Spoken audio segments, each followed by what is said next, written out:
हो करायचा ताई, तुझाच विचार करायचा करायचा मला चांगलं माहिती आहे. बरं झालं तू आठवण केली. अंगणवाडीचा तर विचार मी करणारच आहे.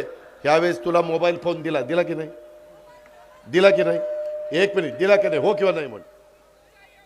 काही एक मिनिट, काही तुझे काही रक्कम पण वाढवली, पण ती अजून वाढवण्याची गरज आहे.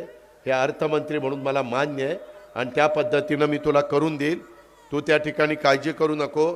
आम्ही पोलीस पाटलाच थांब रे बाबा, पोलीस पाटलाचं मानधन वाढवलं, कोतवालांचं मानधन वाढवलं, आशा वर्करांचं मानधन वाढवलं, काही प्रमाणामध्ये त्या माझ्या अंगणवाडीच्या पण महिलांचं काही प्रमाणात वाढलं, पण त्यांची अजून जास्तीची मागणी आणि रास्त आहे, त्याबद्दल दुमत नाही. ते संगणकवाल्यांचं पण ते कॉन्ट्रॅक्टवर आहेत 2012 पासून. अशा पद्धतीनं काहीतरी तो विषय आहे.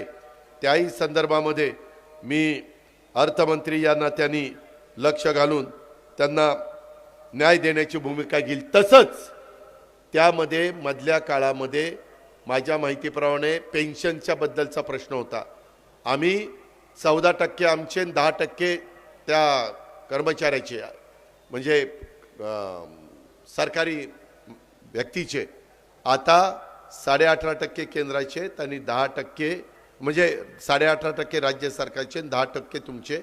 त्याच्यातनं खूप चांगल्या पद्धतीने रिटायर झाल्यानंतर पेन्शनचे पैसे मिळतील.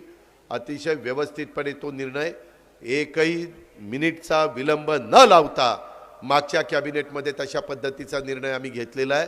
अनेक महत्त्वाचे पैनगंगा वैनगंगा नारपार असे खूप महत्त्वाचे निर्णय आपण राज्य सरकारमध्ये घेतलेले आहेत. आणि ह्यावेळेसचा अर्थसंकल्प अतिशय उत्तम अशा प्रकारचा अर्थसंकल्प आम्ही सादर केलेला आहे. ह्या योजना बांधवांनो, वीज माफीच्या किंवा माझी लाडकी बहीण किंवा इतर ह्या पुढं चालू ठेवण्याच्या करता पुन्हा आपल्या विचाराचं सरकार आलं पाहिजे.